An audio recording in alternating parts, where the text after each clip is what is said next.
How do you justify working when it feels like your entire paycheck is going toward paying childcare? And at that point, it feels like you're just paying someone else to raise your family. And is it even worth working at that point? I think this conversation can be very nuanced, but in a nutshell, as having been both a full time working mom and a full time stay at home mom, is I see that the role of the full time working mom, that our contribution is to contribute as much earning potential as we can. Whereas I see that when you're in the stay at home role position, that your financial contribution to your family is saving as much as you can. Now, let's go ahead and dive a little bit deeper into the nuances of all of this. I remember being in my full time working position right after I had both of my sons. They were both under 3 years old, and we had either full time care for them in our home or my husband was home with them. I was the one being relied on for the income. I know how important it is for me to work, but my entire desire was just to be home with my kids. Like, I envied my husband, I envied our nanny. I wanted just to be like, there with all of the little moments and kind of feeling like I was missing out on all of the firsts and all of those major milestones that they basically acquire in that first couple of years.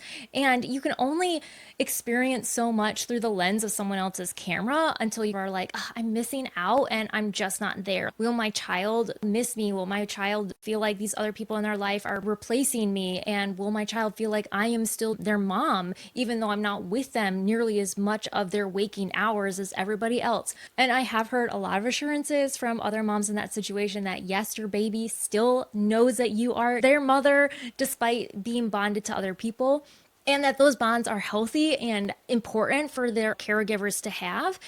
So I think one of the things that can be super helpful when we are put in a position as moms where all of our income is still going out to pay for the cost of our childcare for our kids, there's some nuances to this conversation. So some of those nuances are, of course, how you and your spouse handle your finances. So for me and my husband, we pool all of our finances together. All of our income is household resources, and then we pay our expenses from that one bucket. Whereas other couples, and you might be one of them, have separate buckets for your income, then you pay different expenses out of those buckets. Moms that feel this more fiercely are probably the moms that are like, okay, their income is over here in this separate bucket, and that bucket is fully funding the childcare expenses, and they look at what they have left in their income bucket and they're like, there's basically nothing there. You take what's left and you divide it by how much effort and time you're putting in at your job. Sometimes it's just like, I'm being paid pennies. Like, is this even worth it?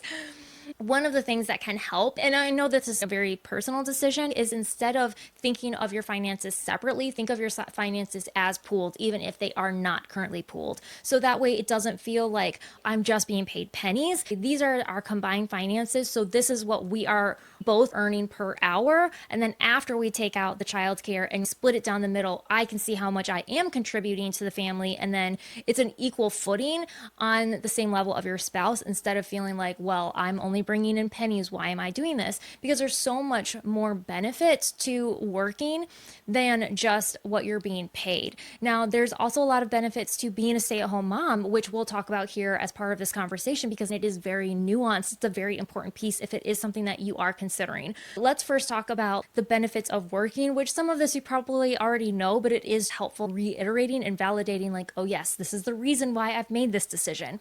Some of those, of course, are benefits. Like, if you're the only one, like I was when my kids were young, that your job provided the benefits for your family, the medical, the health, group life insurance, all of those expenses are really minimal when you do them through a corporation and a company versus going out and paying them on your own. Believe me, I've seen enough variances to know that if you can get those all through a large corporation, aka your employer, you'll be paying pennies on the dollar versus what you would be paying through a smaller employer or on your own. So that is a huge benefit that we don't necessarily always think or associate to a financial contribution because we're not seeing it paid out in dollars. If we're looking at our pay stub and saying, okay, well, health insurance is only worth this amount, so only that small amount is being reduced out of my income. Well, no, it's not just the portion that you pay, it's also the amount that your employer pays. That is a huge contribution to your income, but it doesn't necessarily feel like we're earning that income because we're not seeing it after that is withdrawn from our pay stub because our employer is taking that before we get paid. But it is a huge financial consideration and is a huge benefit that we are providing to our family by working and providing that financial stability through benefits that our employer provides. Not only are we earning those benefits for our family, but we're also earning other things like 401k matches, retirement matches, or PTO accrual. If you're a stay-at-home mom, you're not getting paid for any of that. We're still getting those Social Security benefits for when we go and retire because of how much time we're putting in the workforce actively working. So that's going to be a longer term benefit that we're not going to necessarily feel today, but it is contributing to one of the reasons why we actually are earning more than it can feel like when we see our paycheck after our childcare expenses are paid. Now, the other thing that moms really contemplate too is, does it make sense for us to take a couple of years off and care for our kids until they're in kindergarten or pre-K? And so some moms, really contemplate, well, again, it's only a couple of years. Does it make sense for me just to leave the workforce for that time frame? And a lot of it can come down to the fact then there's a huge gap in your resume, and are you missing bonuses, and are you missing pay raises and career advancement opportunities?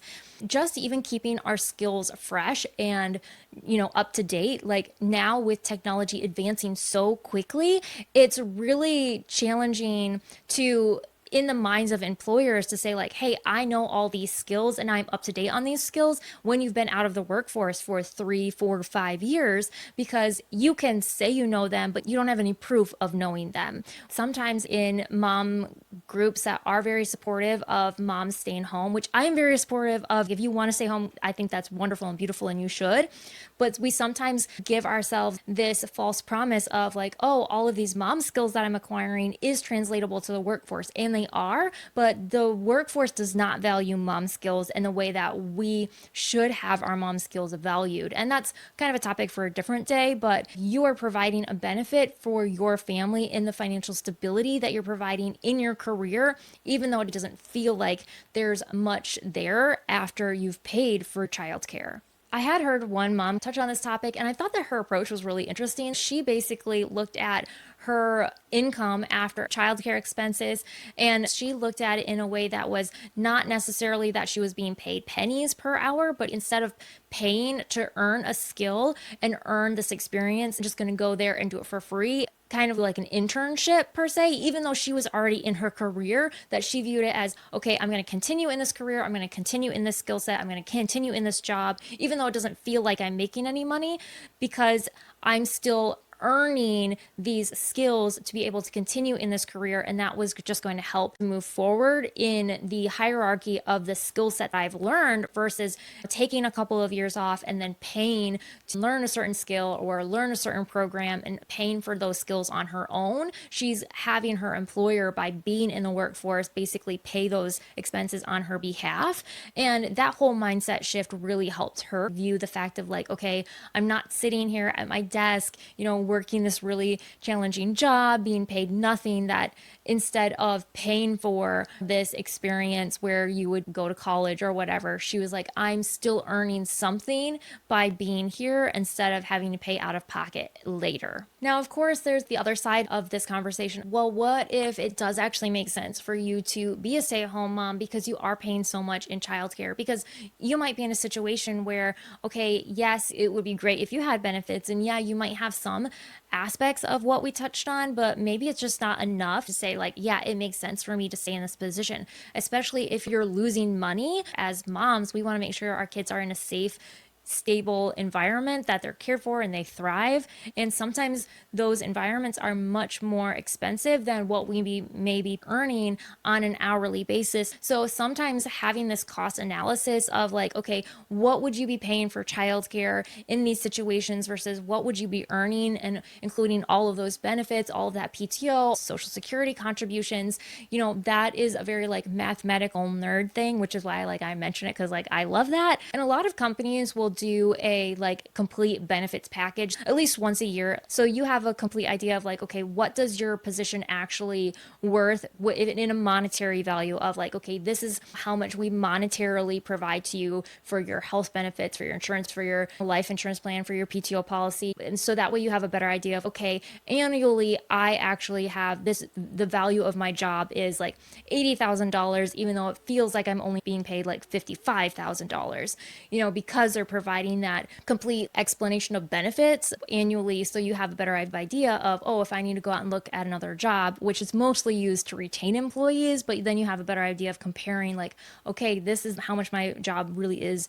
valued at versus these are the other jobs in my industry. And oh, this company, even though they may pay more per hour, maybe their benefits package isn't quite as complete. So that's kind of a little tangent that might be helpful for you. If you were to continue working and you have your kid in childcare, but let's say your childcare is closed like 3 weeks out of the year and you're still paying a childcare fee, and yet you also can't work, but you don't have the ability to acquire that much PTO. So then you're losing that money by having your kid in childcare and working versus just being at home with your child, especially if your spouse makes enough that you could stay home, or doing that whole cost analysis of determining like what would we be earning and spending if you were a stay-at-home mom versus what would you be earning and spending not just this year but in several years to come through your benefits package if you were in a working position. But when you compare that to being a stay-at-home mom, you don't have that comparison. Like your employer is not necessarily going to provide that cost analysis to encourage you to leave. That's something that you have to do on your own. Outside of that childcare expense is also, like what is that lifestyle difference going to be if you were home? How is that going to impact the amount that you're paying for gas? How is that going to impact the wear and tear on your vehicle? Do you have two cars right now? And maybe if one of you stayed home, you wouldn't have to have two vehicles, or would you still want two vehicles to take your child to play groups and field trips and, participate in other things in your community, because now you'd have the free time and you would want somewhere to go and to get out and have that social interaction because you're not getting that from work anymore. Work clothing, like if you're not going to the office every day, would your wardrobe look very different? For me personally, working in an accounting firm, there's a certain standard that I have to have that I don't naturally dress. The reason I'm always in a t-shirt or a sweater is because that's what I prefer, but that is not what I always wear to the office. How much are you currently saving, or would you save if you were a stay-at-home mom when it comes to your wardrobe? Are you picking up a coffee every day into work? Are you going out to eat with coworkers? Are you asking a housekeeper to come in and clean your house because you're too exhausted? Are you eating out all the time because you don't have the energy or time to be able to do those things at home? And that's why I say I see the role of a stay-at-home mom as someone that their financial contribution to the family is saving the family as much as possible by then transferring their work hours where they're trying to earn as much as possible to then help stretch our dollar to go further. Whereas when we're in the, working situation, it's often like a evaluation of like, okay, how much energy do we have? How much bandwidth do we have? Like, no, it may not make the most sense for us to go and get takeout on a Friday night, but we get home super late and we're all super exhausted and we do have the margin. So that's how we spend our money. Whereas when you're in a stay-at-home role, and I'm saying this from experience, it's like, okay, well, no, we're not going to choose to go and get takeout on Friday nights, even though I am exhausted, I am tired, but I'm going to choose to get up and make a meal for dinner because I could sleep in a little bit extra the next day because I don't necessarily have to get up quite as early to go to work. And my time is much more limited when I'm a full-time working mom versus a stay-at-home mom. And I think with this whole conversation, some of these decisions can't come down to necessarily math. It's a lot more than just math. There's like this whole like emotional energy of having been in both positions. There's so many challenges based off my personality and how I'm wired. Which role would I thrive in more? And that's something that you personally have to evaluate for yourself. But I can say from my own experience, when I was in a full-time working position, I could see this is where my goals and dreams would be if I were to stay in this position. But the whole time kind of like, oh, if the opportunity ever came up, I would really love to be a stay-at-home mom. And then having had that opportunity and being super excited, I get to be a stay-at-home mom. And then because of everything around what that actually meant, I realized, oh, this is not for me. I actually really hate it. And I realized that I needed the social aspect. I needed to talk to other adults. Like I needed to be able to solve adult challenges. I needed to have the ability to check things off my to-do list and feel like I've accomplished something in the day versus like when I was a stay-at-home mom, I was just like, okay, I'm doing laundry, but I will still have to do laundry tomorrow, and I'm making dinner, but I will have to make dinner tomorrow, and I'm doing dishes, but I will have to do that all tomorrow. That it felt like for me as a very task-oriented person, like I did not thrive. In fact, I got to a point being a stay-at-home mom that I remember coming to my husband and I was like, I cannot do this anymore. I feel like I'm going to go insane and something has to change. And I think that sometimes we don't know which position we'll thrive in until we're in it. And then we realize, like, oh, this is not for me. You can be in a full-time working position and be like, I hate this, I want to be home. Or you can be in a mom, a full-time stay-at-home mom position, be like, I hate this, I need to do something different. And it may not have anything to do with the role that you're in. It may have all to do with the circumstances surrounding that position. You might be really stifled at the job because it's not the right fit, or it's a really controlling work culture, or really demanding. It's not that you aren't thriving as a working mom, but it may just be like that's not the best fit for you in that job. Just like, being a stay at home mom. For me, the situation we were in when I was a stay at home mom, it was like, okay, because we were so focused on trying to scrimp and save every penny because of the financial situation that we were in, and we were limited to only one car, trying to scrimp and save every penny meant we were very limited. And also, like I mentioned, task oriented, just feeling stuck. Like I was always grinding my gears and doing the exact same thing, but accomplishing nothing. Looking back on it, I think it would have been the best ideal situation would have been like for me to work a job that I'm passionate about, but maybe I'm only working 3 days a week. I can now identify that would be my ideal situation.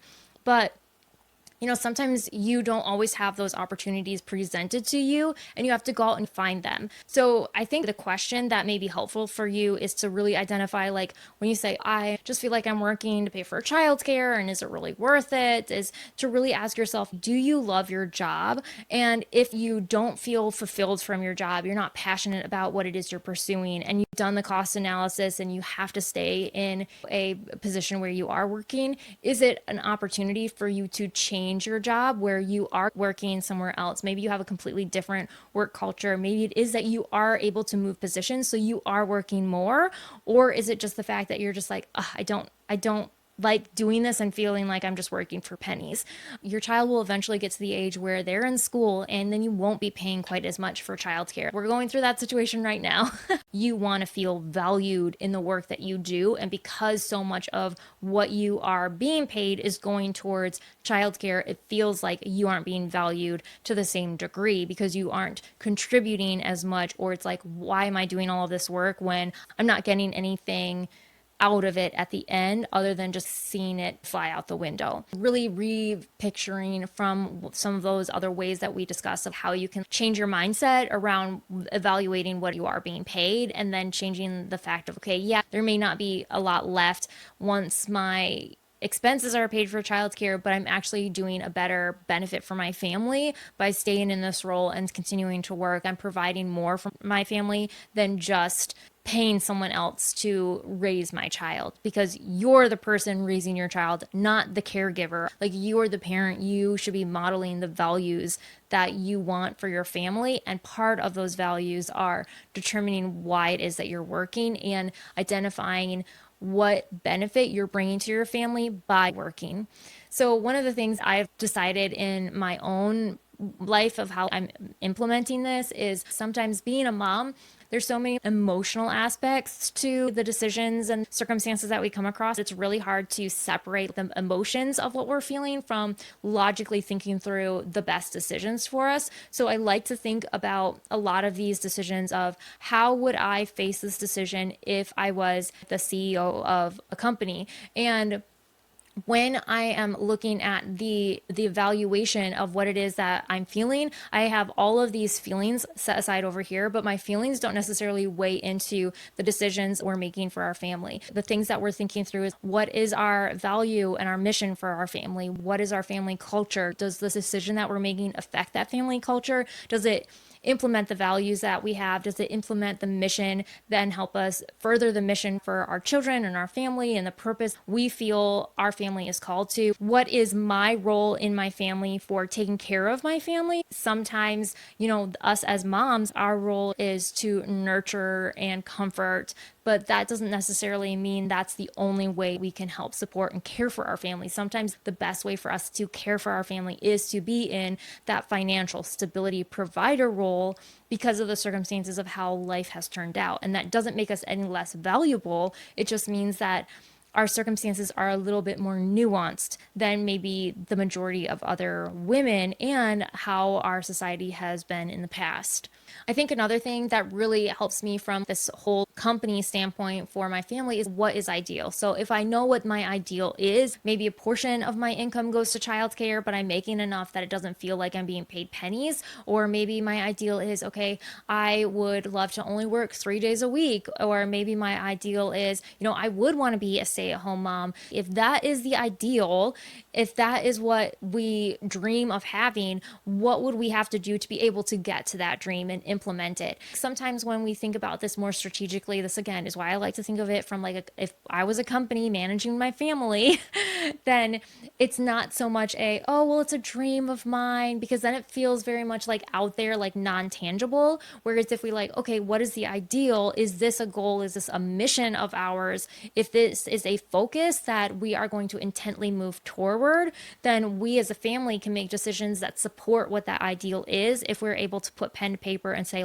okay, ideally our life looks like this. Ideally our work situation looks like this. Ideally our lifestyle looks like this. And then from there you can say, okay, well, if it looks like this, what else would we have to be able to make that actually be a reality? And so you're moving forward with more intention than just being oh yeah, if one day it works out. Because I think sometimes we can often hear this perspective in mom groups, or at least that has been my experience, where it's just oh yeah, someday. No, if that's what you want, then you have to make steps to actually put those actions in place. Do we have control over every single circumstance? No, but if we're at least making actions to make it come true, then we're being a lot more proactive. Whereas a company has a mission statement, they have goals, they have a focus each year. They're very intentional about it, whereas we need to be just as intentional about what it is that we want for our family and how we want to implement those things as a company would if we desire to have certain things in our life. We need to take action. We need to take responsibility, what we want our life to look like, than just hoping that someday it will just magically appear in our lap. So I know this conversation took I don't know, kind of a little bit through the weeds, but hopefully we got to a point where you feel at least somewhat encouraged. If you do need help doing that mathematical cost analysis and then kind of thinking through okay, what would this look like for you from all of the non-mathematical decisions? Does it make sense for you to stay in your job or come home? That's something I personally love doing. And if you're interested in getting my help with that, I'll leave some information for you in the description below. But if you enjoyed today's conversation, I think you actually might enjoy this other conversation as well, where we talk about my experience with mom burnout and certain things that I have done in my last burnout season to just kind of get myself through. And there's a lot of great tips from other moms in that conversation as well. So hopefully I will hang out with you again there.